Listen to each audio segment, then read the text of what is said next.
Prepare to experience the strongest radio allowable by law. Secrets will be revealed. Myths dispelled. From the studio gym where excuses never apply, it's Superhuman Radio with your host, Carole Lenore.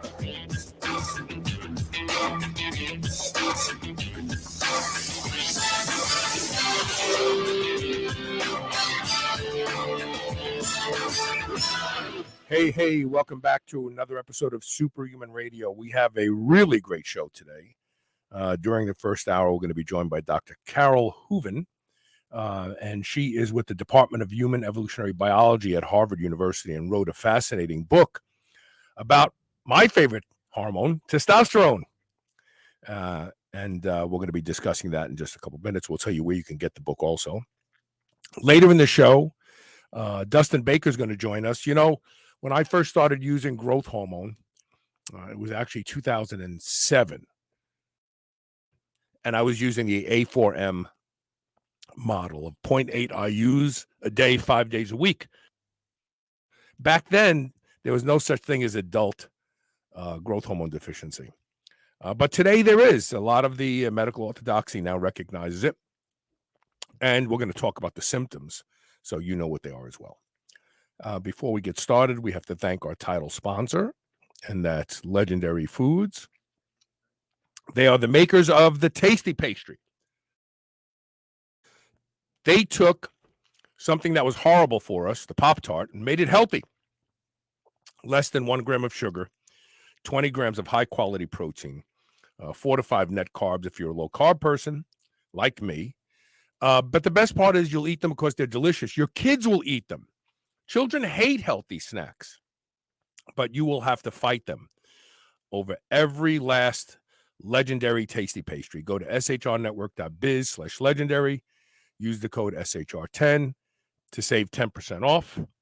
And that way you let them know you heard about them here on Superhuman Radio. Now, without further delay, my guest is Dr. Carole Hooven. How you doing, Dr. Hooven? I'm doing great. How are you doing? Wonderful. Thank you for being here. So you wrote this book, and the title of it is really quite fascinating. You talk about testosterone and being the hormone that both divides us. Refresh my memory. I'm sorry. I have the book right here. Hold on a second. That's all right. I know, right? You think I would know. The story of testosterone, right, the hormone that dominates and divides us. That's right. How does it divide us? It makes us into male and female. So it makes us into two separate sexes. And then a lot of the differences that males and females have, little boys and little girls, men and women, on average, I'm talking about broad patterns of differences. And that's really important to keep in mind. I'm not talking about every boy and every girl and every man and every woman, but we can all agree, I think, that there are some interesting differences that do divide us, and not just physically, but also behaviorally. So that's what I mean when I say that it divides us. It really contributes in a big way to those differences. Now, women have testosterone, and women have different levels of testosterone. Some athletic women tend to have higher levels of testosterone than non-athletic women. You've seen that, right? That's correct. That's right.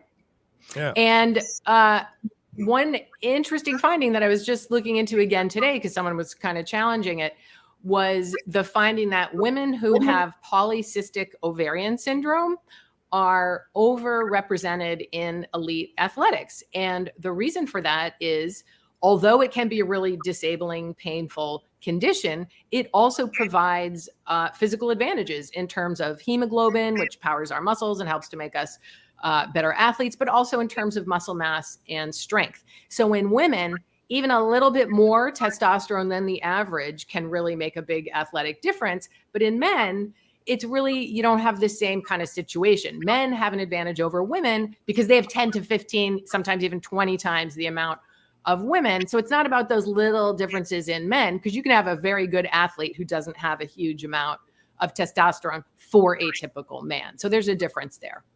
So, and this is interesting because women who have PCOS tend to have metabolic issues, but more importantly, they suffer from a phenomenon, and I'm going to try to pronounce it, called Heretoism.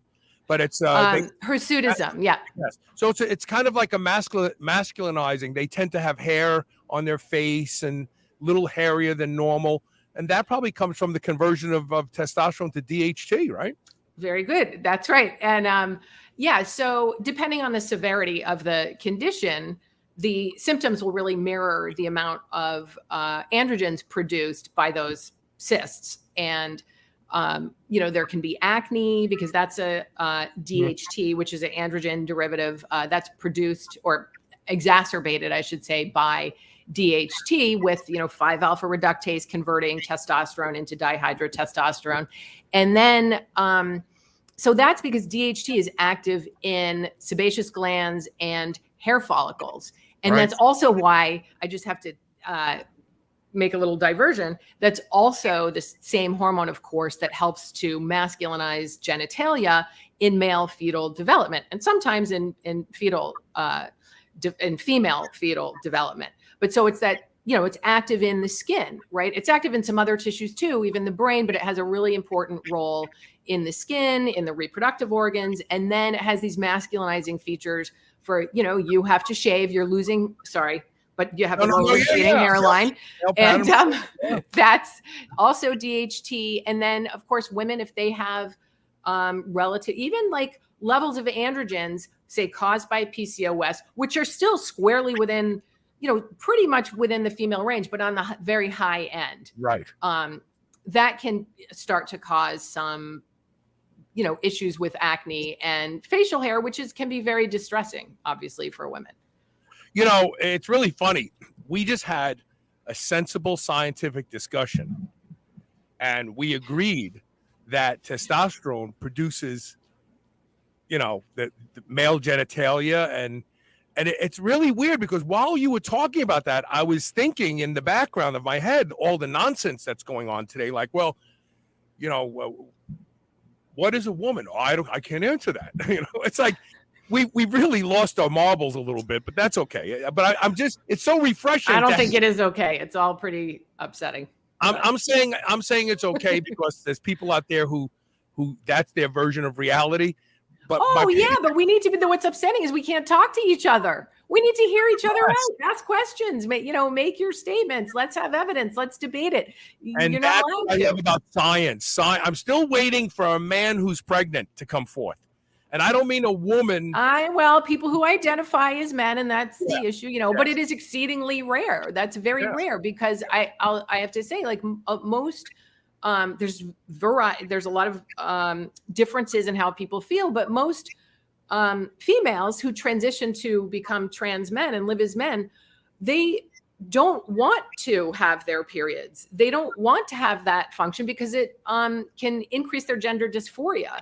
Right. So all of this talk about menstruation and pregnancy in men, which really trans men know that that's about them, I think that not all trans men are happy with this discussion because it can just bring more attention to the fact that biologically they still are female. And that's very difficult for some trans people to continually be reminded about that. But I just want to say, I understand the desire for inclusive language, but how do we do that while retaining the ability to have sensible conversations and, be respectful about people who want some sensitivity, which is totally understandable. And I'm a completely insensitive Brooklyn Italian. So cool. I have no filter. I say what I think, and I lose audience members sometimes. I consider that selection pressure. So anyway. Well, as long as you're right. And as long as you can say what you think, and it seems like you'd be fine with people coming back and saying, hey, you know what? I think you're completely wrong. Here's some other evidence. Here's another opinion. Yeah. That's how it should work, in my view. Why is testosterone has been demonized in recent years, right? We have toxic masculinity. It's all blamed on testosterone. People love to say, well, men are the most aggressive. We fight.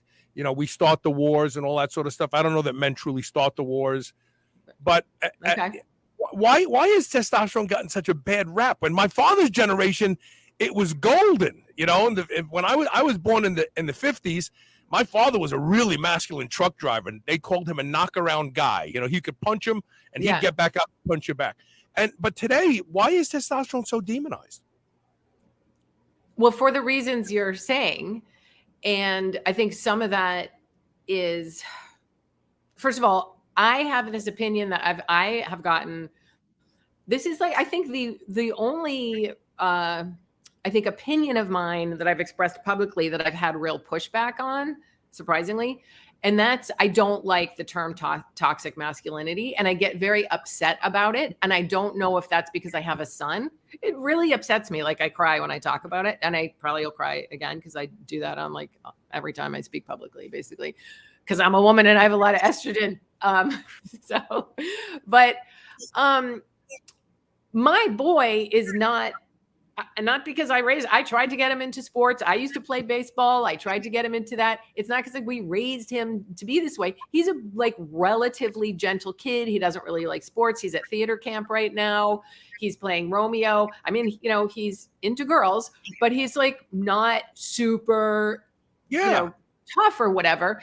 And if anyone, even if he was a boy who was like really into sports and risk taking and whatever, if anyone told him or sent him the message that he is toxic because he's a boy, the female would want to punch that person in the face, basically. Of course. So I think it's a damaging narrative. And what I've learned from writing the book, but more even talking to people, especially talking to men, and then this does kind of break my heart, because I think it's a big issue that when men are demonized for being masculine, for being men, not for being bad men, not for raping and pillaging and doing the worst possible things, but just for being men and being typically masculine, they don't respond as I wouldn't. They don't respond like, oh, I'm sorry, I'm going to be more feminine, or, they get angry and they feel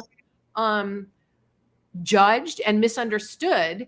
And the fact that boys have different sex drive and tendencies, it's just different, and we need to talk about it. It's okay. It's not to be demonized. It's a fact. And it's a form of prejudice, prejudging somebody because you're a man and you maybe you have more hair on your face than most men, and you spend time in the gym and you like to exercise, and all of a sudden you're a jerk because you look like. That's prejudice. That's the same practice as looking at a black person or a Hispanic person and saying, oh, well, they're this or they're that. So yeah, it's selective. I mean, it's selective. It's okay. But what you say, is interesting, because there are studies where you can just show people male faces with no hair, no expression. And if they have, you probably know this, a more square jaw and larger brow ridge and smaller eyes, they are perceived as more dangerous. Mm-hmm. And there's some evidence that people with those traits are in fact have some more typically masculine traits that are potentially dangerous. Like they're, I don't want to speak out of turn, but because I'm not sure exactly who did these particular studies, but it's because testosterone in puberty shapes the brain and the facial features. So there are some masculine characteristics. So your prejudice is based in there's some nugget of reality to that stereotype, is what I'm trying. Right. Well, and so I want to stick with this just for a second longer, because that prejudice is developed as a result of. We lost you for a second. What I want to mention is all prejudice is a human construct. It's not legitimate. It's not like, oh yeah, everybody who looks this way has these facial features, they kill. No, right. It's a human construct. And the reality is, I'm going to share a secret. My audience probably knows this already because I probably said it before.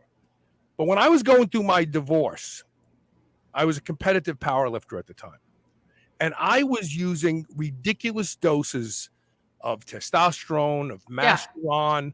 I mean, I was using trenbolone, 600 milligrams a week. I was using 2,000 milligrams of testosterone, 1,000 milligrams of Deca-Rare. And the whole Roid rage is complete bullshit. I had friends growing up that if they had 2 beers, they became jerks. Yeah. Right? Like, if you're a jerk, then there are certain things that will amplify your jerkiness. Yes. And I never wanted to go and harm anybody. I mean, no, that is what the studies show. Like, you can give men a lot of testosterone and it does not increase aggression. There's no relationship. And in addition, there's no relationship between physical aggression and testosterone within the normal range. And even Chalander-Bassine has these studies showing that you can even give super normal levels, and there's no increase in sex drive or aggression. People are confused because men have more testosterone than women, and they're more libidinous, shall we say, and they're more physically aggressive. But that doesn't mean that within men, the testosterone is going to predict that stuff. It means you're over the hump.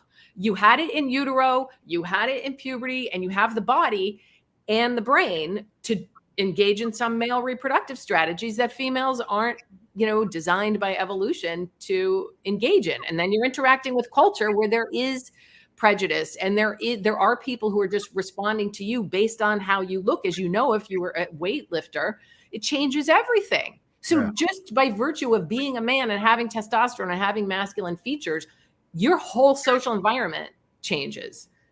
And you don't even have to do anything. You just have to have that body, or that.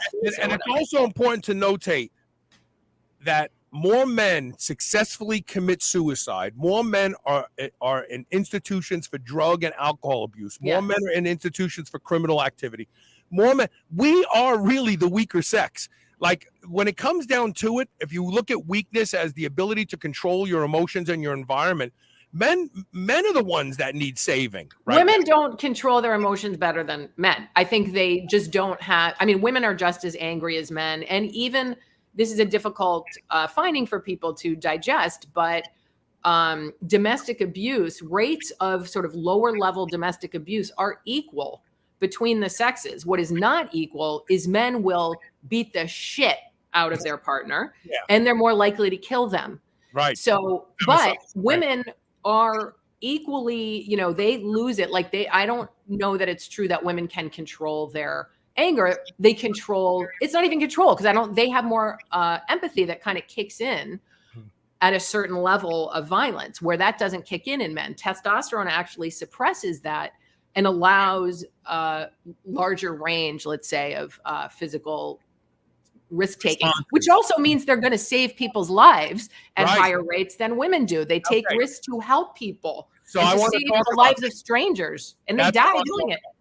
So from an evolutionary perspective, testosterone has served us very well, because it's the reason why we even have the trajectory we have as far as getting out of the caves and building skyscrapers. Men are willing to go and 100 stories up and hang from a beam while they're putting some women. You got to give a shout out to the women who do that, but there's very few compared to the number of men. That is true. Point is that testosterone has served us well. When a woman is in trouble, she doesn't turn to her girlfriend. She turns to a guy. Hey, help me out. I'm about to get killed. And we know that there's women that save lives too. Don't get me wrong. But my point is that the testosterone hasn't always been bad to us. I completely agree. And I think the social environment, like you talked about, is what is important. And, I think over time we are learning to do a better job in supporting the positive aspects of masculinity. That's why I'm not in favor of the toxic masculinity narrative. It's not taking us in the right direction. Men and young men, and I have a 13-year-old. Like I want him to feel good about who he's becoming, feel good about like the urges that he has or whatever. It's not bad. You just have to have the social support to learn how you deal with them. Some boys have no idea how to talk to girls, and they're scared or they're angry at, they're overwhelmed, a lot of them, with the sexual urge. And it's like that's over. I've had so many adult men tell me they were overwhelmed and didn't have male support in terms of learning how to deal with those feelings. I mean, men are suffering women are suffering in their own ways, of course, but that doesn't mean that we don't pay attention to the way that men are suffering. We can do both. I don't know why women sort of get all the attention when it comes to who's suffering. And I guess it's because of this narrative that men have more power than women, and they do, of course, in many ways. But a lot of men don't have any power, and are really in trouble. And we need to pay attention. I've been through family court and a divorce. Men have no power when it comes to that. I mean, these judges treat men. You're immediately a terrorist. It doesn't matter. And it's such a horrible. The family court system is destroying families today by making men expendable, and it's really a sad situation. But that's a completely different. No, I'm glad you brought it up, because there's so many. Sorry, I'm crying again. There's so many amazing fathers who are incredibly devoted, and they, I'll just throw out their testosterone might be a little bit suppressed, because that's one way that across a bunch of different animals where males do, which is not very many mammals, only like 5% or fewer of mammals have the father actually help care for the offspring. And humans are one of those species. And it's just so interesting that testosterone really does go down a little bit when men interact with their young children. And it helps them be good dads. You guys are designed to do that. So just because you have high testosterone and on average are more likely to want like more sexual partners than women, it doesn't mean this stereotype, which is part of why testosterone gets a bad rap. It's consistent with the idea that men can be amazing, devoted fathers and husbands. And so that is the kind of thing that I'm trying to get out into the public, that it's more complicated. It's not just about sex and aggression. It's a reproductive hormone, and part of reproducing in humans is being a parent for men too. Since we're talking about sex drive, Dave Pulcinella, a friend of mine, saying men are more libidinous than females is 100% false crap. And it's true. Women. Now, why is he saying, can you ask David why he's saying that? Because of like his partner? You have to look at the study. It's such an anecdote. First of all, David was a professional bodybuilder. And in my experience, he dates women who are bodybuilders, and a lot of women that are on testosterone. Use testosterone. But there's nothing wrong with that. Look. Oh, of course not. I've dated women my whole life who had strong libidos. Yeah, and I have a strong libido, right? I don't do well with women who could take it or leave it. You know what I mean? And so I think that women have found their own in the 60s during the sexual revolution that my sister went through. Women discovered I can enjoy sex and not be a whore. Like that was a novel idea. Can I talk to David? Yeah. Can I mean, via you? Yeah. So David, no, I'm interested in David's response, and I'm glad he said it, because that means I didn't do a good enough job communicating my point that there are lots of women who are extremely libidinous, if not just as libidinous as their partner. And we have to say what exactly we mean by libidinous. So in the sex act, I don't know that there's any evidence that like during sex, women, there's a difference in who kind of wants it more.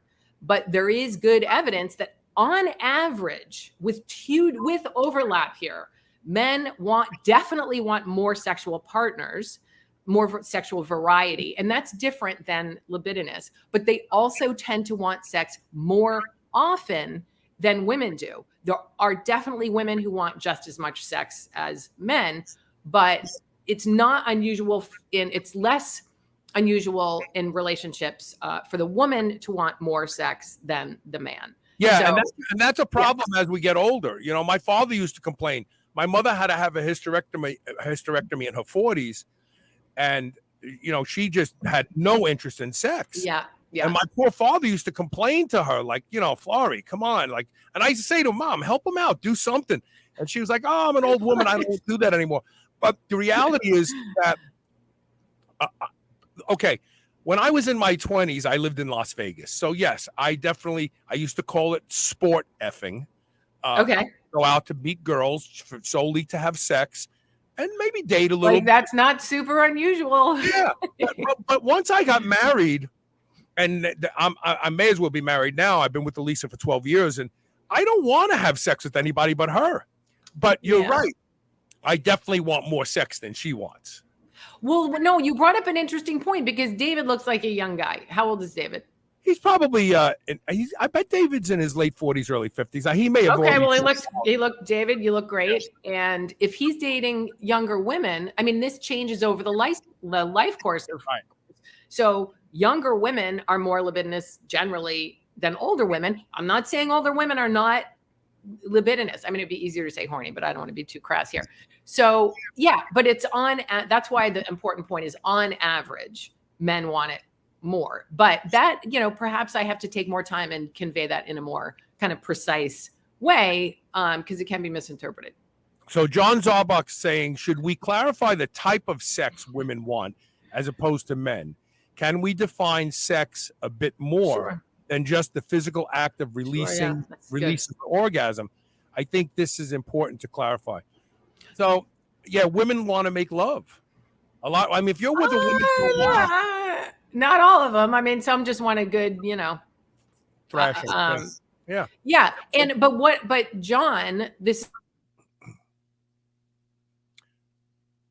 we lost her. She's on a wireless connection, so just stick with us here. This is a great. Dr. Okay, Hooven, sorry. You dropped out when you said John. Okay, John, this is a good question, and I think the answer is in pornography. So, what do people pay for? What do people spend their time looking at to?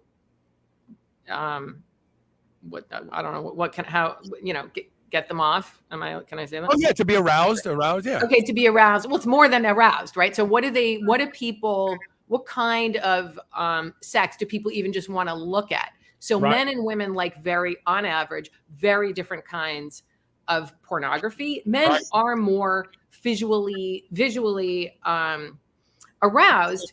And what's interesting is the trans women, so males who go on estrogen to start living as women, and they block their testosterone and they might have surgery.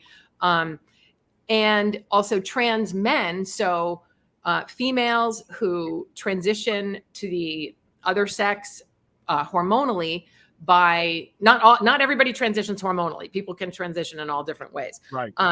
But so like if I started taking male typical levels of testosterone, the kind of sex, so this is on average again, and I've learned this from talking to a lot of trans people, and this is also represented in the scientific literature where researchers are looking how the sexual desires and sex lives of people change when they change their hormone levels so dramatically. Right. So females who take male typical levels of testosterone all say, not all, sorry, many of them, most of them say that the change in their sex drive is mind-blowing. Like they have not lived on that planet, on that high testosterone planet. And when they get there, they're like, oh my God, this is what men are dealing with. That initial increase, levels out a bit over time, but it's completely different than females experience. They just don't think about and want sex as much as when they take these high male typical levels. In addition, the orgasm changes for a lot of people, not for everybody. But what people have told me is that several people who are male to female or female to male or female to male back to female have said it is more localized and shorter and more intense on testosterone. Off testosterone and on estrogen, it is more of a full body experience and more emotional. And that's, again, these are, there's a huge amount of variation here. And, but I think that's fascinating. So those two things, the kind of pornography people consume and the changes that people experience on testosterone or off it, I think tell us a lot about the kind of sex that people want. And I haven't gotten specific, but I got a little specific. Yeah, I think those are really good sort of insights into some of the differences. I'm going to put up your book real quick. For those of you who want to read this book, it's the Available at shrnetwork.biz/story of T, STORYOFT, the story of testosterone, the hormone that dominates and divides us. We're going to take a quick commercial break. When we come back, we love your questions. Keep sending your questions, and we'll get deeper into the book. And stay tuned. Stay tuned.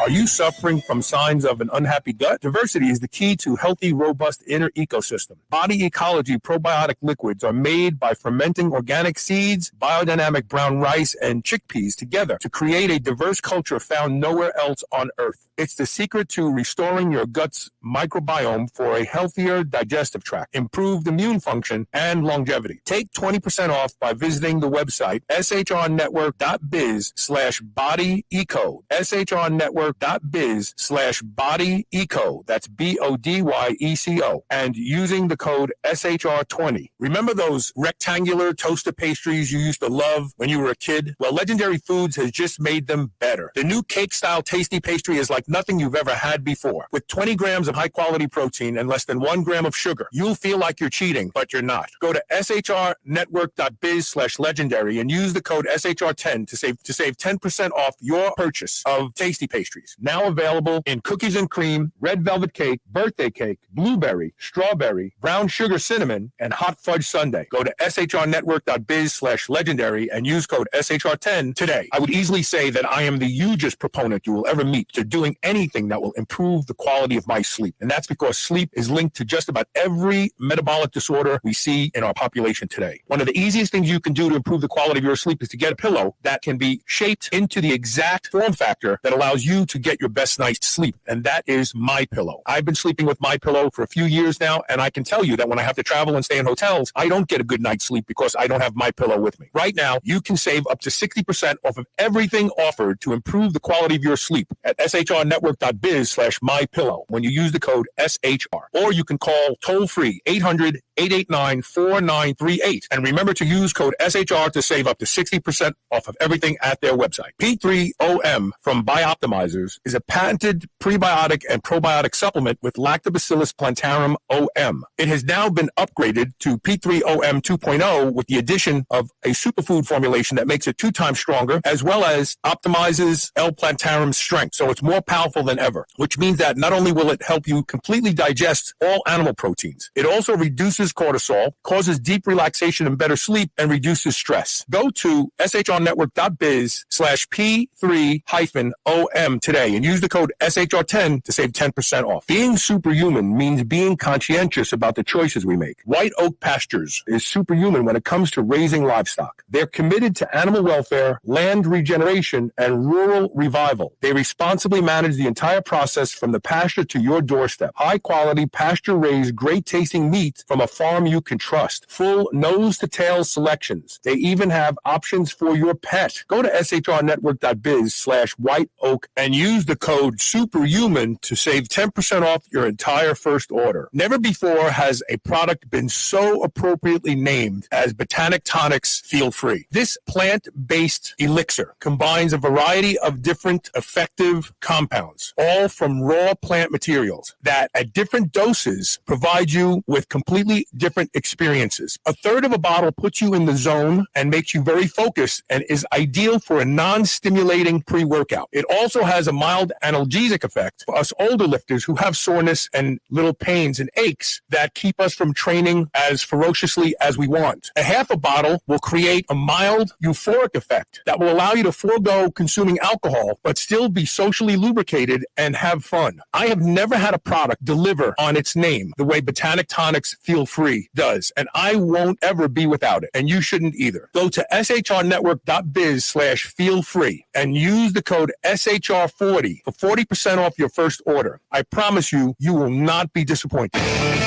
Spit that out right now. This is the Superhuman Channel.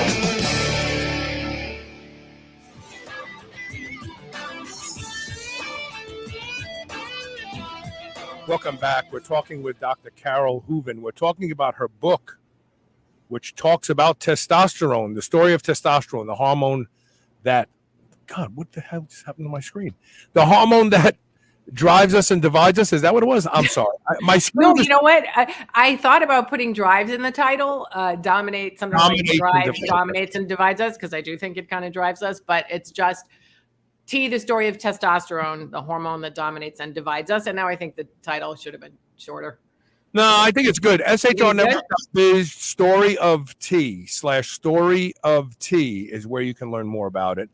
You know, there's been so much research done about testosterone that I've talked about on this show over 16 years.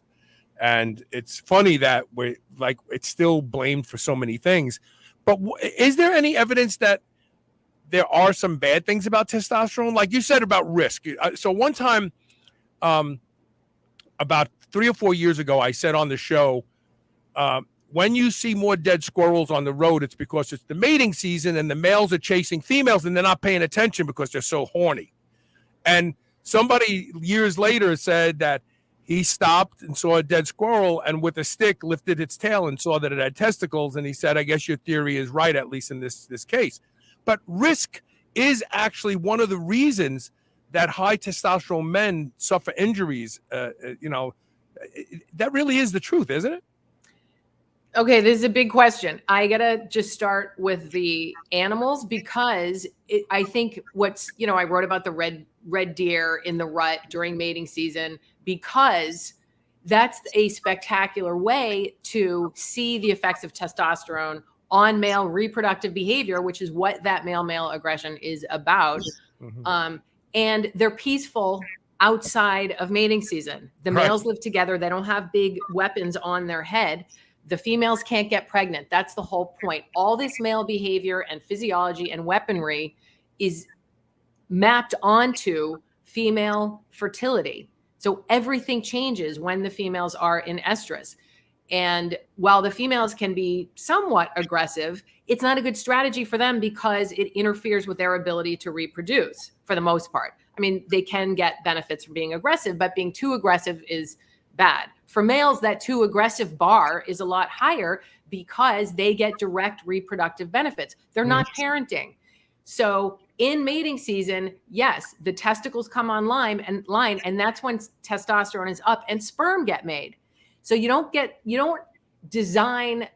doesn't design an animal to make sperm, say, and not give them the sort of motivation to use it. So you need a sex drive, and you need, if the situation requires and the species requires, like red deer, and to some degree humans in our evolutionary history, you can attain more mates if you're a good physical competitor, right? So that does involve risk, but it's all about, so I wouldn't say it's necessarily bad for the squirrel, because while males are, in humans too, more like.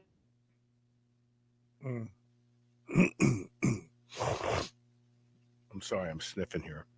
We're going to wait for Dr. Hooven to come back. To die because of. You dropped out right at the moment you said, and males, and then you went. So did I say that? Did you get the squirrel thing? Like, you said, yeah. Okay. So in that context, if on average those behaviors result in more offspring, which they do for animals, and that's why this sex difference evolved in the first place, right? That's sexual selection. Right. So it's not a bad thing necessarily. And also, of course, you talked about the positive aspects of testosterone somewhat. But for those, say, red deer who want to kill each other when their testosterone goes up, they want to have sex. They will risk their lives to have sex, because if they don't, they might never have sex. Right. And if they don't have sex, they're not going to have offspring. And those genes are not coming back. Those genes are gone. So the animal that carries the genes that enable him to grow big weapons and use them and have healthy sperm and inject them into a female's reproductive tract, those are the traits that are going to be overrepresented in the next generation. Like the trip I took to Scotland, I saw Wisdom 11, who had 22 hinds in his harem. He mated with all of them, and all the other males are like eyeing his females trying to get in on the action. Right. You know, they don't try and they don't take a risk. Those genes are gone. So that's so. And in humans, the evidence is not super clear that. But yeah. you know why that is, right? So why do you think? Yeah. With the animals, as you described, we're talking about raw selection. We're talking about the strongest, the best. He's going to have offspring, and we want that because we want the species to keep improving. The problem with humans is, and your colleague, Dr. Daniel Lieberman, came on the show twice, and this one time we talked about evolution and humans. He says, well, it's a little bit different because now what you have is women choose men based on what is culturally popular, and they have offspring and with those men who have those attributes. So the reality is that we are not getting better as a species because today a lot of women want these, they don't want men. What do you mean better though? What do you mean better as a species? If we were looking at ourselves as a species, we would want bigger, faster, stronger, smarter babies. We would want more capable babies. We would want kinder, more kinder, more peaceful. Kinder, but definitely stronger, wiser, critical thinking. Like those would be the genes that would win out, but they don't. They're not winning. They're not winning. That's for sure. Because today, women don't want men. They want a girlfriend with a penis, is what they want. Oh, I don't know about that. Women still like high status men. They like men who achieve. I don't know. They might like those guys to kind of hang around with, but I think women. Oh, yeah, it depends. I don't know. Yeah, I'm talking about my generation. I guess things are changing. It's interesting. Things are changing so quickly in terms of what is desirable and masculinity and femininity, and even if male and female are real. And so, yeah, that's all. That's interesting. But I think also, go ahead. When I say women, sadly, I am talking about the women who are probably the smallest percentage of our population, but seem to be the ones that get the most airtime and are the loudest. And that is these crazy women, you know, that you see on TV that they're laughable. I remember watching a video. Which ones? What are they saying? Oh, well, I mean, I'm gonna have to insult some people, but it has to be done. I would say that these ultra left liberal women, woke. The woke, thank you. Yeah, the woke women. It's not the greatest word, but it does describe it classifies. But the reality is these women, the ones that are screaming that they're not having sex to revolt against something that's good. It's like nobody wants to have sex with you, first of all. Like the idea that you are taking yourself off the market, nobody notices. But those are the women. They want weak men. Sad to say, a relative of mine recently admitted that she married this guy because she can push him around. Like, that is not how you select the sperm to build children with. I'm sorry. Yeah, there's a lot in there. You're talking about like traditional sex roles, basically. And I think, I married a guy who I'm super emotional. I'm very, I'm tough in a way. I like sports. I like to be physically strong, and I'm very assertive. However, I'm emotional, and my husband is 6'3". He's not like a big, strong guy. Alex is. Yeah, he's a strong guy. But he's not like, super weightlifter. He does lift weights. Sorry, he's not going to hear this. But I like the fact that he's masculine in that he's not like me. Like he's my complement. He's right. He's sort of much less emotional, thank God. And when I'm having a hard time, he's a rock for me.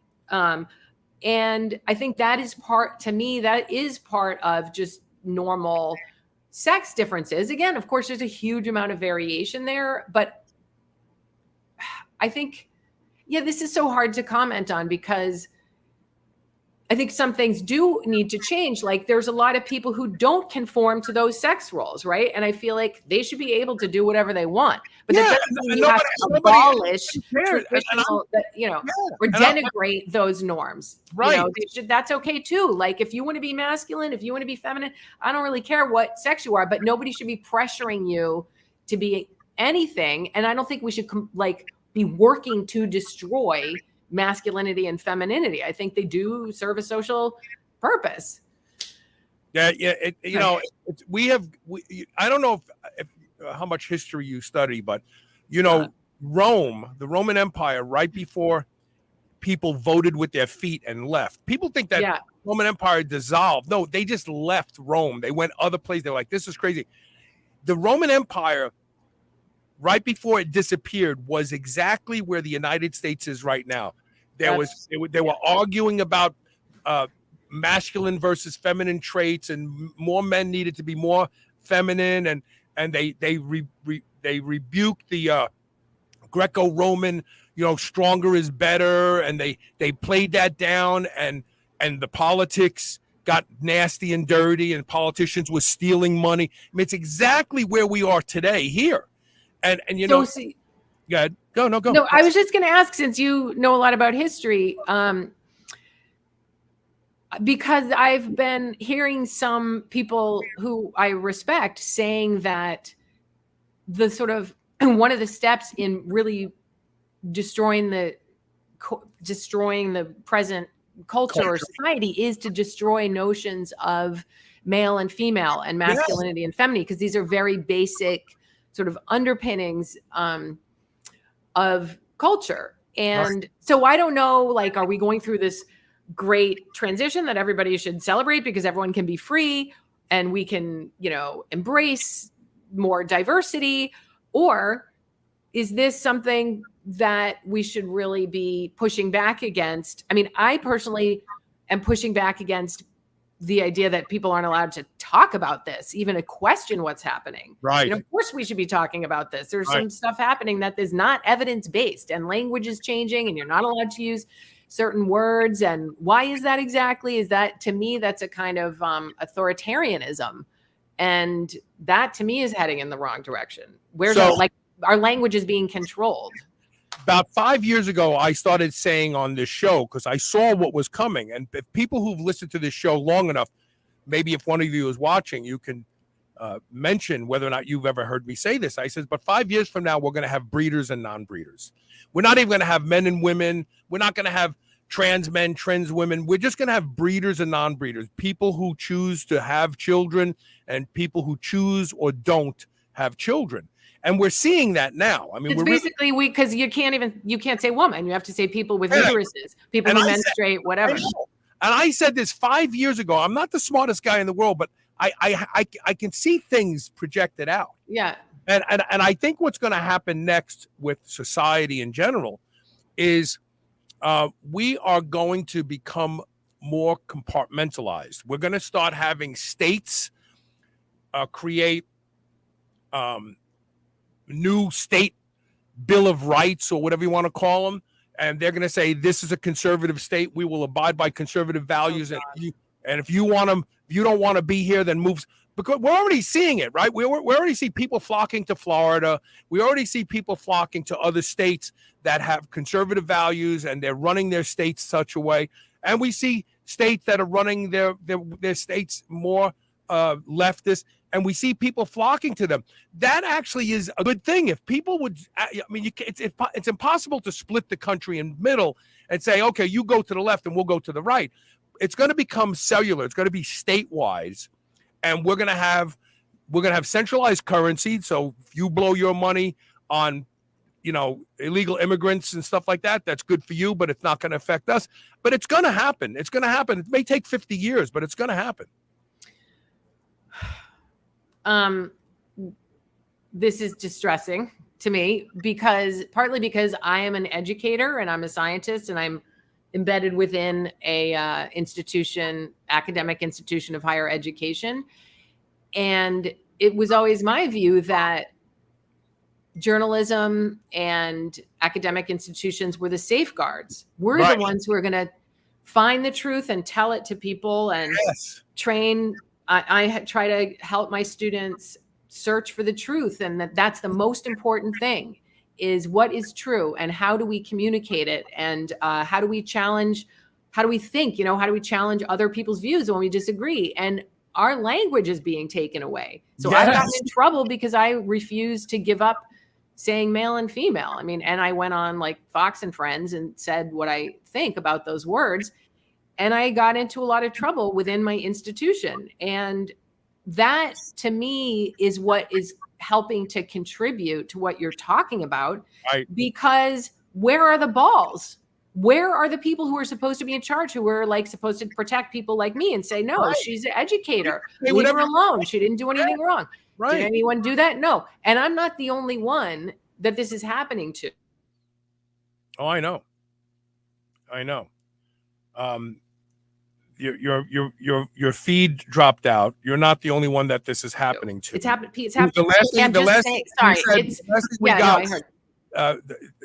You're not the only one it's happening to. No, I can hear you when it drops out. Okay. But the point, so I think, you and I, I'm sure, do not agree on everything, but I'm enjoying talking to you.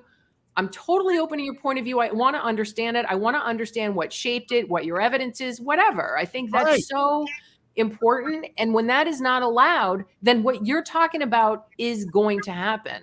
So I'm just using this as a moment to call out to people to push back against these efforts to silence people who have the quote wrong views. Even if you disagree with them, let them speak. Let like serious people who are like good faith people, let them say what they believe, especially like educators, science educators, like male and female. Are you kidding me? Look, sorry. I'm in the middle of a distressing situation. No, the hallmark of science has been to challenge thought. You know what I mean? That's the hallmark. And if we can't ask questions and challenge thought, we are lost. But we can't even use normal words. You can't even say woman anymore. You might get in trouble. I refuse to call somebody they or them. If that's the deal, then I'm not talking to you. I'm not doing it. I'm just not doing it. I'm not creating a bookmark in my brain to remember how to address you. And if you don't like that, like, don't hang with me. I'm cool with that. I'm 64 years old. I'm too old to start apologizing for who I am. Let's get this question in real quick. This comes from John Zarbuck, and then we're going to take a last commercial break. He says, can you talk about the importance of diet and exercise and the preferred types of each for testosterone balance or improvement? Is there a type of exercise that is recommended? And for that matter, high-fat diets are recommended, but you won't get that from your doctor. No, there's some truth to that. But did you say you're going to an ad?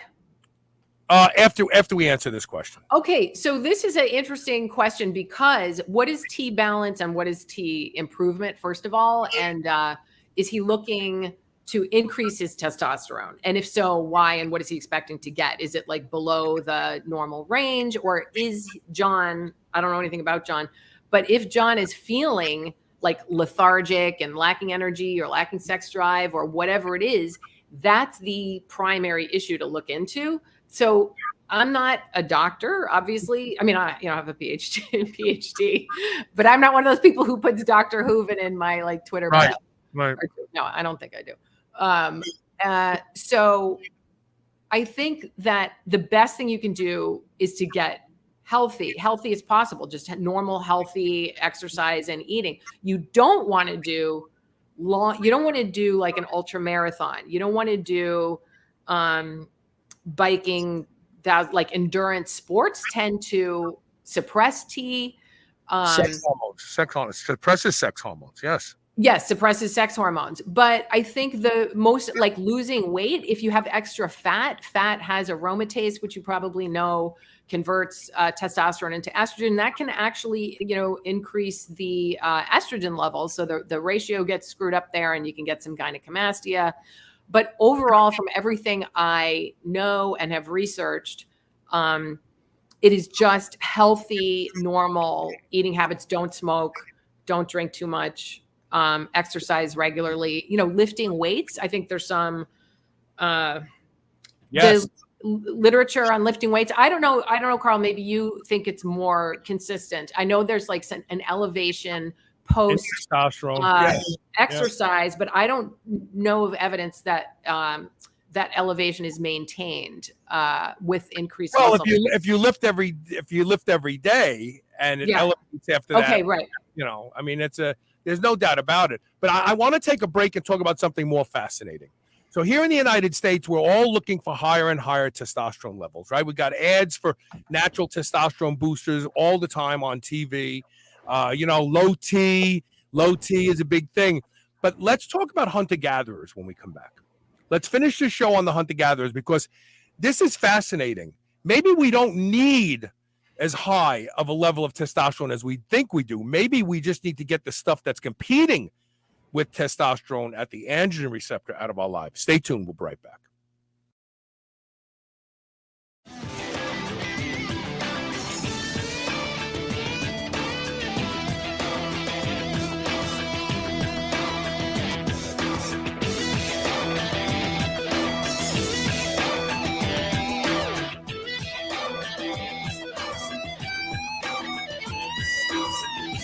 Are you suffering from signs of an unhappy gut? Diversity is the key to healthy, robust inner ecosystem. Body Ecology probiotic liquids are made by fermenting organic seeds, biodynamic brown rice, and chickpeas together to create a diverse culture found nowhere else on Earth. It's the secret to restoring your gut's microbiome for a healthier digestive tract, improved immune function, and longevity. Take 20% off by visiting the website shrnetwork.biz/bodyeco. shrnetwork.biz/bodyeco. That's BODYECO. And using the code SHR20. There have been no new innovations in men's underwear for hundreds of years. That's all about to change with Sheath. Sheath creates two separate compartments for your man stuff so it doesn't get smashed into a mound and sweaty and stinky. I won't wear any other underwear now that I've learned about Sheath, and you won't either. Go to shrnetwork.biz/Sheath underwear. That's SHEATHUNDERWEAR. Use code SUPERHUMAN to save 20% off. I promise you, once you try a pair of Sheath underwear, you will never wear anything else. Are you 35 or older? Every year after puberty, your growth hormone decreases sometimes by 50% by the age of 35, and it only keeps going down from there. This affects everything from making it harder to recover from workouts, sleep, and a general loss of a sense of well-being. It also affects your ability to get and stay lean. BioPro Plus is the first of its kind, 100% non-synthetic alternative to prescription synthetic growth hormone treatments. All the benefits without any of the needles or side effects and 100% safe. Previously only available through doctors, you can go to shrnetwork.biz/biopro, that's BIOPRO, and use code SHR30 for $30 off today. New Mass Pro Synthogen X2 just upped its own legendary game. To distance itself even further from the rest of the pack, Synthogen X2 now has double the key active ingredients. If you've ever wondered what steroid-like recovery feels like, Synthogen X2 delivers. See why others compare it favorably to powerful bodybuilding drugs at synthogen.com. Mass Pro Synthogen. When you train with it, you'll gain with it. The Hercules pre-workout from Lost Empire Herbs is like no pre-workout you have ever had before. Completely natural formula designed specifically to optimize workouts, provide quicker recovery time, provide adequate nutrition, and get you away from all those no-good, overstimulating pre-workout supplements on the market today. The Hercules pre-workout blend is a mix of extracted natural herbs and mineral pitch. No fake colors, no added flavors, nothing else. Not only will Hercules pre-workout formula help your workouts, but you'll likely discover lots and lots of side effects, beneficial side effects. Go to shrnetwork.biz/Lost Empire today to learn more. Dogs should be powered by fat and protein, not carbs.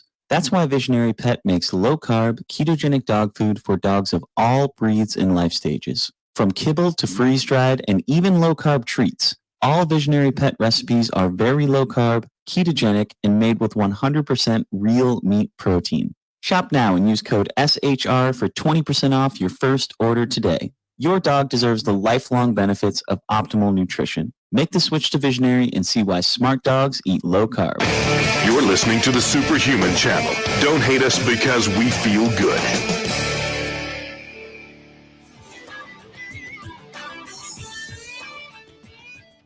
Hey, welcome back. We're talking with Dr. Carole Hooven.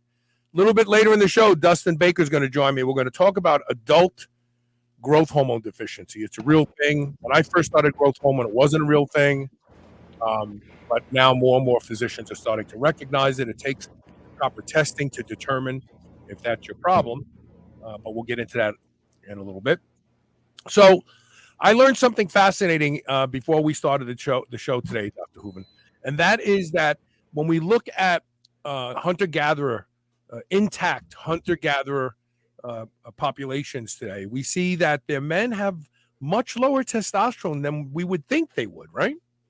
Yeah, I mean, it's interesting because there are some decreases, of course, over time in testosterone levels in Western populations, say of men, and people are justifiably concerned about that. But I think what is less appreciated is that among many hunter-gatherers that have been studied, testosterone levels are significantly lower. Like the baseline testosterone can be even half the values of men living, say, in Western populations, where there's just the calories that are taken in, over the course of a day are generally greater. And so there's a lot more food. There may be less physical activity.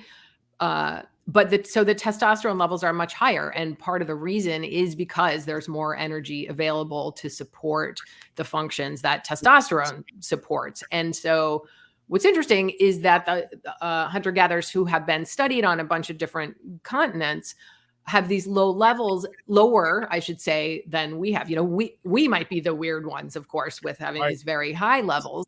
We probably are the weird ones. And you men have a testosterone level that declines pretty precipitously with age. And the hunter-gatherers so far that have been studied, to my knowledge, do not show that decline. There may be a slight decline, but really they're sort of cranking. And you would know this, talking to Dan Lieberman, they're kind of cranking into old age in terms of physical activity and strength. Oh, yeah.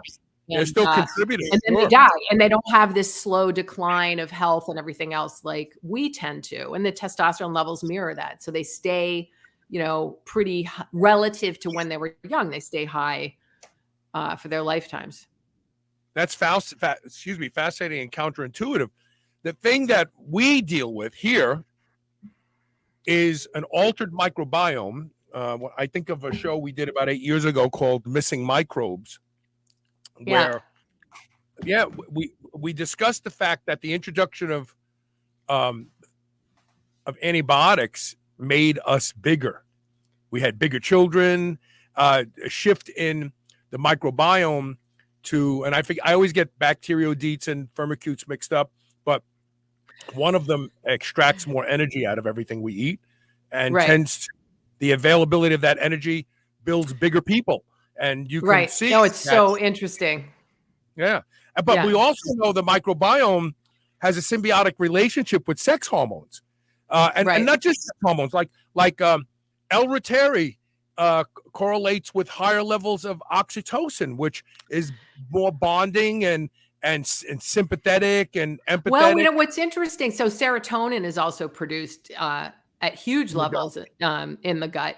But what's interesting is, like with oxytocin, there is a presumption that it's getting into the central nervous system, but there's not good evidence that that's the case. In fact, the evidence go ahead. Yeah, the evidence of whenever somebody says to me, "Oh, take this supplement because serotonin is produced in your stomach," there's a study that shows the serotonin produced in your stomach doesn't get into the brain.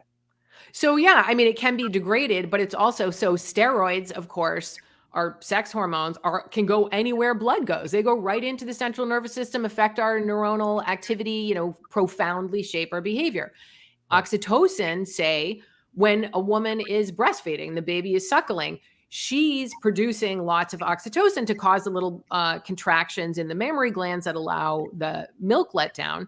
And people presume that it is that peripherally released oxytocin that is causing that rewarding bonding feeling that the mother has, but it apparently is not. There's a simultaneous release of oxytocin from neurons in the central nervous system.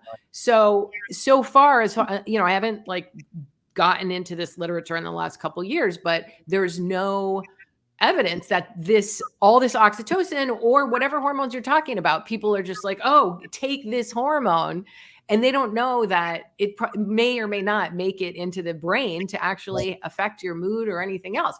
It can, of course, affect your mood via other effects in the body, because obviously there's a big mind-body connection. Like insulin is shuttled into your brain. So whether the brain makes its own insulin in a jam. Yes. Yes. No, insulin is amazing.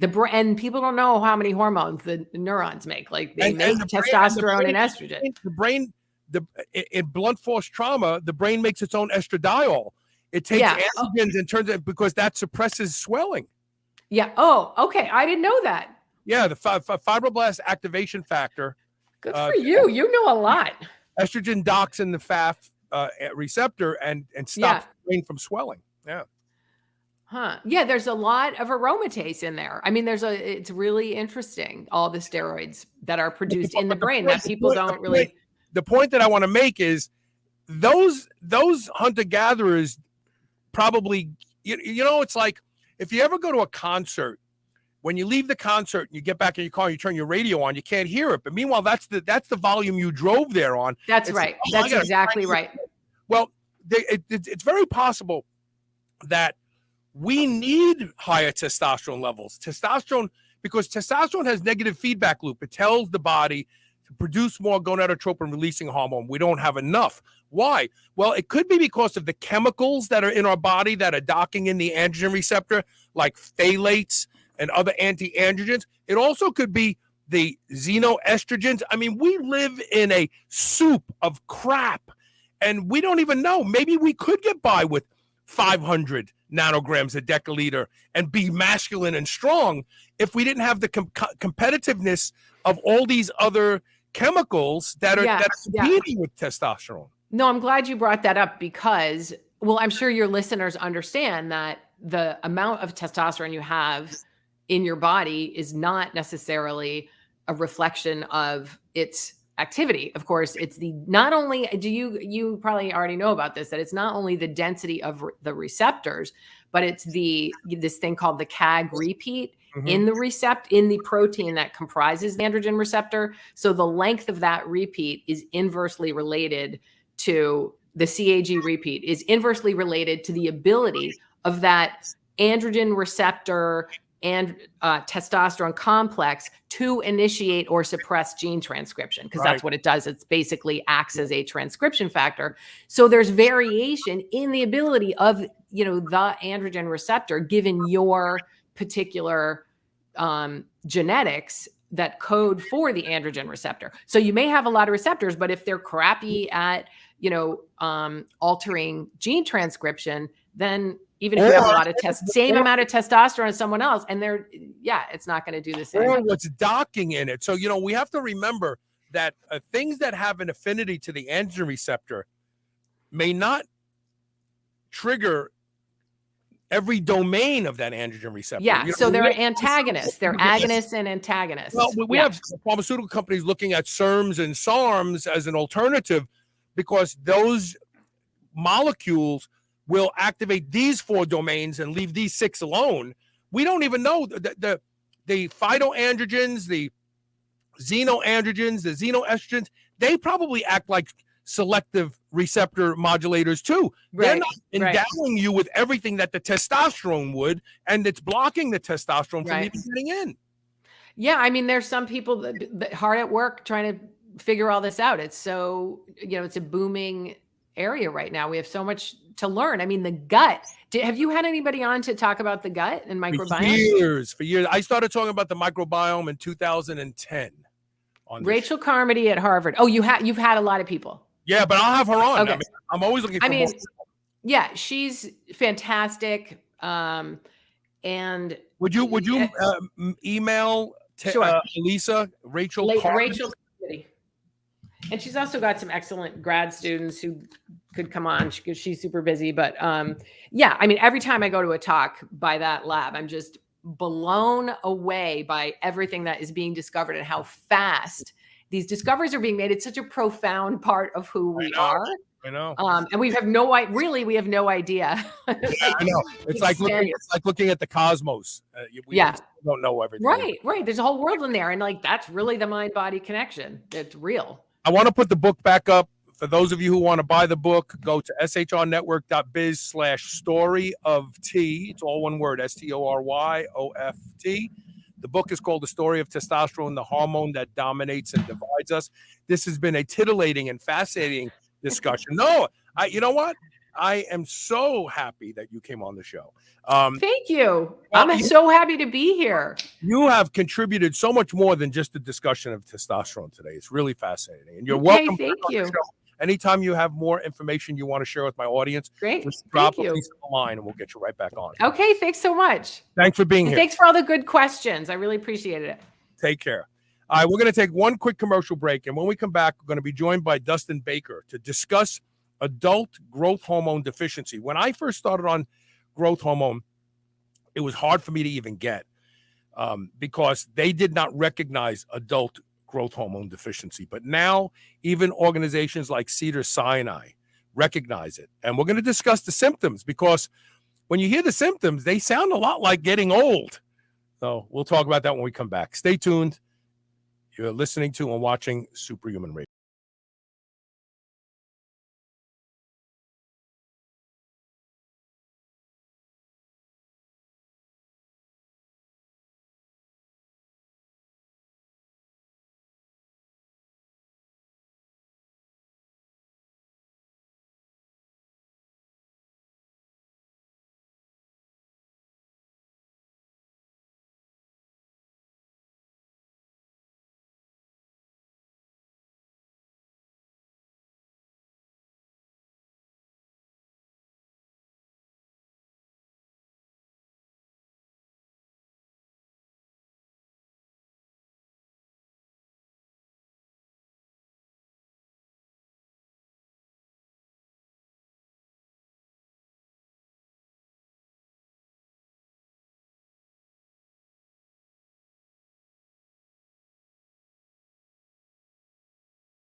I know nobody heard the commercial spots just now because I hit the wrong button and I turned the. I heard him. Sorry about that. Dustin Baker, welcome back. How you doing? I'm really great, Carl. I'm phenomenal. Thanks for having me back on the show. So when I first started using growth hormone, it was 2007, and it was a lot of doctors were afraid to prescribe it because, you know, Barry Bonds and all the baseball players and all this other stuff, and so no one recognized adult growth hormone deficiency. Growth hormone was by and large only available for children who had idiopathic short stature to get them to grow. And the rest of us, we were abusing growth hormone. Lo and behold, now even Cedars-Sinai recognizes adult growth hormone deficiency. And when you read the list of symptoms that Cedars-Sinai, a very conservative organization, lists as symptoms for adult growth hormone deficiency, you know what it sounds like to me, Dustin? It sounds like getting old. It's crazy. Yeah.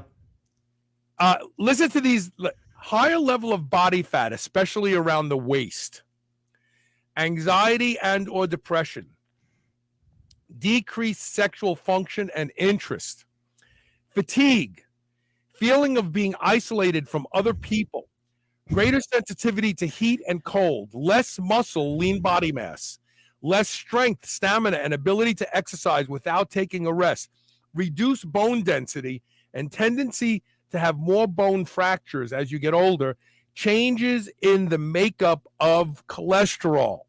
Are you kidding? That's like every old person. Yeah, I mean, the list could actually continue. I think they just stopped there because it's a lot to take in. It's probably overwhelming for some. And you know what the funny thing is?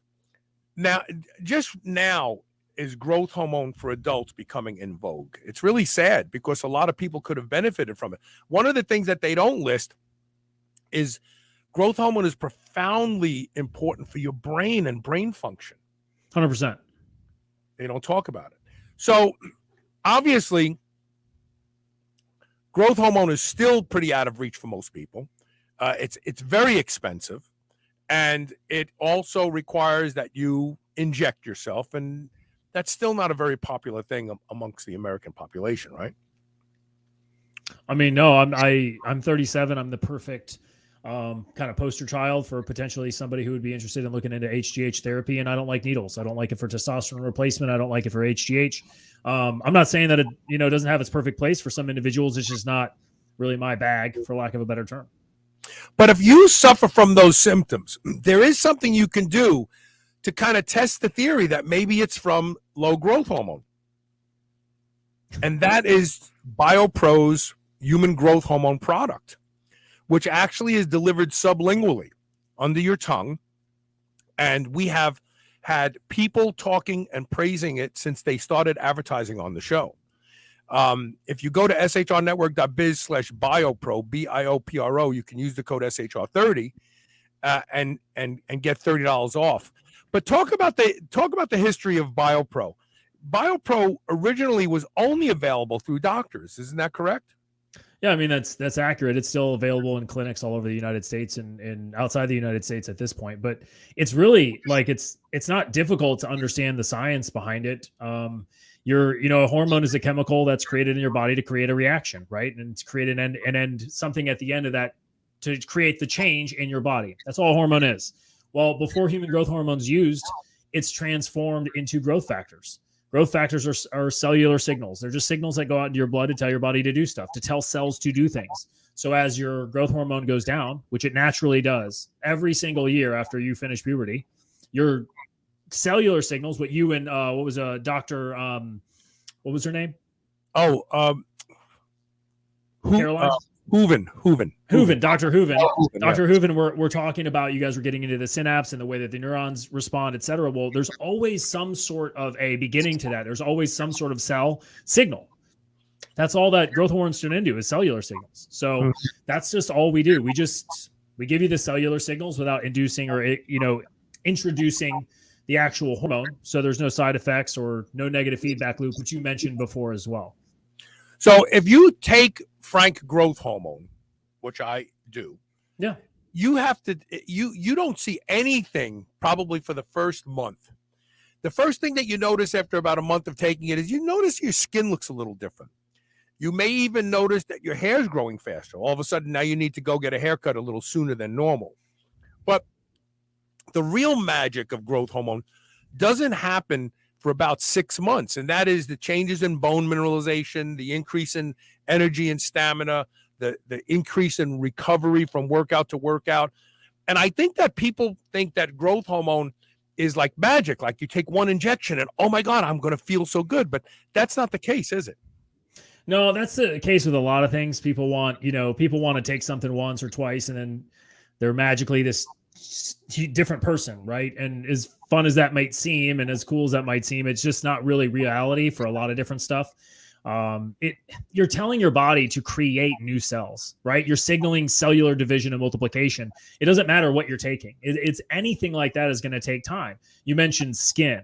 Well, the reason why people's skin starts to sag as they age is that those cells, let's just stick with collagen cells or elastin, those cells don't replicate as fast as they used to. So cells die off. They don't replicate as fast as they used to because those cellular signals are going down. So their skin, guess what? It starts to sag. So when you can start to stimulate a higher level of multiplication or differentiation, just means cells splitting and creating new cells, collagen cells, you're going to see that in your skin. People see that really quickly because, who doesn't start to notice wrinkles as we get older? It's an easy one to see. But growth hormone also produces IGF-1 that assists insulin. It assists insulin. And people tend to sleep better because they all of a sudden don't wake up in the middle of the night once their growth hormone production is elevated. You get people tell you they sleep better? All the time. Because sleep is, there's plenty of science to show how sleep decreases and the quality of sleep decreases with every decade of life. So that's another thing that gets directly impacted. But you can actually tie a lot of different neurological diseases, a lot of different neurological disorders, a lot of issues that happen as we age to lower IGF-1, what you mentioned, insulin, like growth factor 1 serum levels in the blood. You can directly tie diabetes to it. You can directly tie erectile dysfunction to it. You can directly tie Parkinson's. You can directly tie Parkinson's to a low IGF-1 serum level in your blood. You can directly tie ALS and other different neurological disorders directly to lower growth factor levels. And I think it's important to know for individuals who don't know this, IGF-1 is how you test for human growth hormone, because human growth hormone is secreted as it pulsates, right? It doesn't just get pulsated throughout the day. It pulsates for instance, what you mentioned at night, majority of it gets pulsated at night, but it's different throughout the day. So what they do is your physician will measure IGF-1 serum levels in your blood, which is kind of that benchmark or marker that you're going to look for to know whether you're suffering from a lower amount of IGF-1 or you're not. So in order to truly, so IGF-1 levels can go up from eating more animal fat. They can go up from drinking more whole dairy. Those are all good, by the way. Don't let the people out there tell you they're bad for you. What specifically is in that meat and that dairy that's helping that? I think that's just important to hear. Well, there are amino acids, first of all, number one. Saturated fat. Saturated fat is the other one. And saturated fat also increases testosterone levels. Yep, exactly. So if you want to truly know whether or not your IGF-1 is coming from your diet or from growth hormone, you test IGF-1 plus IGF-1 binding protein 3. IGF-1 binding protein 3 only goes up in the face of elevated growth hormone. And really, the gold standard to test for growth hormone is a 24-hour urine collection, which nobody wants to do. Nobody wants to carry a bucket of piss around with them. They do stool samples as well. That's actually pretty accurate. Oh, okay. Together that too. Yeah, they do. People are weird about their poop and their pee, isn't it? Like, so funny. Christine Fox says, I'm trying to get evaluated for growth hormone myself the past year. They don't want to test. I don't understand why. even though I have in my medical records an endless stream of orthopedic injuries, literally take 5 times longer to heal,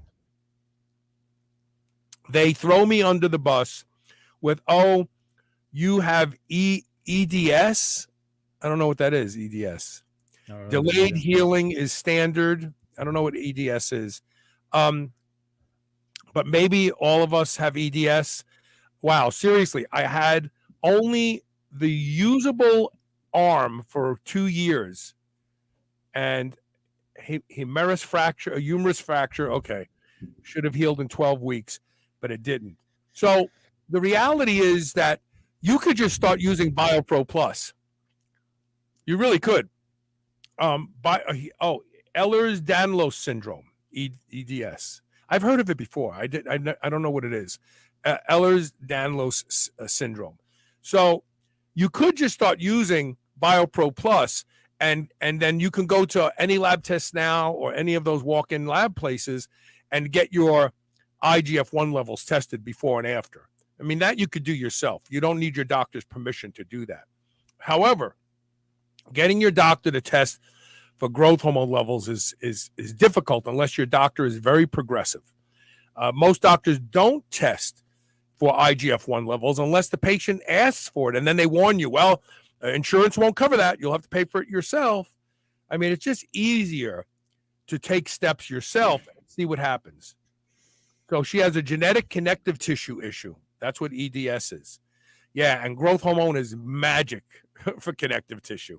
Magic. Yeah, there's a ton of science behind, especially IGF-1 and its ability to regrow and heal any type of soft tissue, ligaments, tendons, a lot of that connective tissue stuff. So highly recommend looking into it, whether it's our product or anything else. I would highly recommend reading into those studies. I wanted to touch for a second because you guys were talking a lot about testosterone with the previous guest. And I was really excited to tell you, Carole, because we talk about human growth hormone a lot.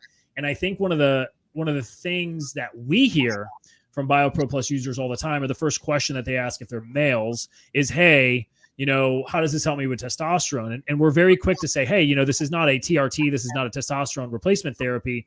However, it's very important to understand the relationship behind human growth hormone and testosterone and its ability to be even absorbed, which is what you guys were talking in that last interview.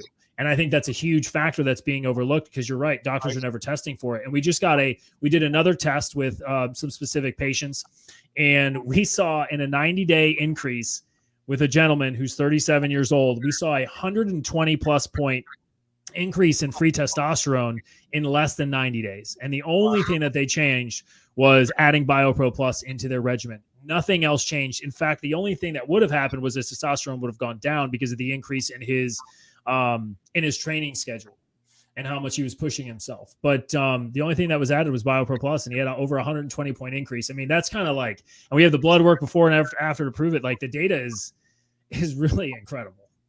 So Brian Cunningham says, who needs growth hormone when you have safer, equally effective peptides? I don't think they're equally effective. Safety depends on where you're getting them too. I mean, a lot of there's a lot of peptide suppliers popping up. The only one that I trust with injecting stuff in myself is Peptide Sciences. But with that being the case, unless you are taking both a ghrelin agonist and a growth hormone releasing hormone, you won't get a good pulse of growth hormone. And there's evidence that peptides that are secretagogues must be used several times a day to be effective. Where I can just take 2 IUs of growth hormone a day and I'm done, because that's going to produce enough growth hormone and IGF-1 and other growth factors for the whole day. So I don't know. The jury is still out. We have a lot of people using the equally effective and safer peptides who don't see any real beneficial results. I got to step in here too. I'm not a huge, no one has convinced me of peptides just yet, because a lot of the really popular peptides are not naturally occurring they're lab created amino acid compounds that don't actually naturally occur in the body. They are completely lab synthesized. They don't actually match up with anything that already exists. Well, some of them do, like a growth factor release, GFR, 1 through 29 is just growth hormone releasing hormone, the same thing that your pituitary produces. GHRP 2 and 6 are, in fact, modeled after two forms of ghrelin in the body. But you're right. There are a lot of things out there, like BPC 157 isn't the same body protection complex that your gut makes. It's slightly different. And CJC 1295, which is created by the Konjac pharmaceutical company, is not the same thing as growth hormone releasing hormone. It's actually modified to stay active for up to 7 days by attaching to albumin. So you're right. A lot of these new peptides aren't identical. They're not bioidentical to the things. And you have to know. But the other problem is, Brian, there's a lot of people who won't inject. You still have to inject those.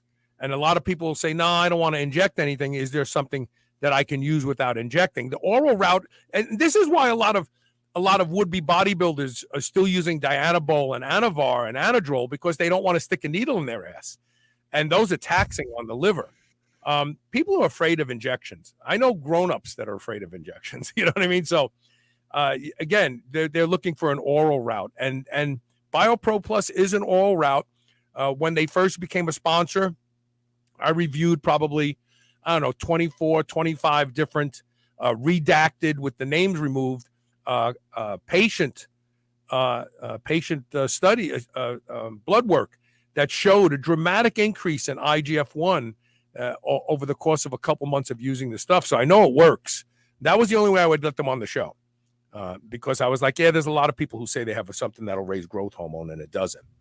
But again, if you're not opposed to injecting, sure, you can use peptides, but you've got to inject them a few times a day. You have to, if you want to see that kind of results. Let's see what else we got here. I think Chrissy Fox. I use those. They saved my life, but I would like to know with what's actually wrong with me. Oh, yeah. That's too complex to even discuss on this show right now. Anyway, but if you fit into the category where you're developing more body fat around your stomach, you suffer from anxiety and depression, you're losing interest in sex, you have fatigue all the time, and the rest of these lists that are up there on Cedars-Sinai's website, which I don't think is far-fetched. There's an easy way to test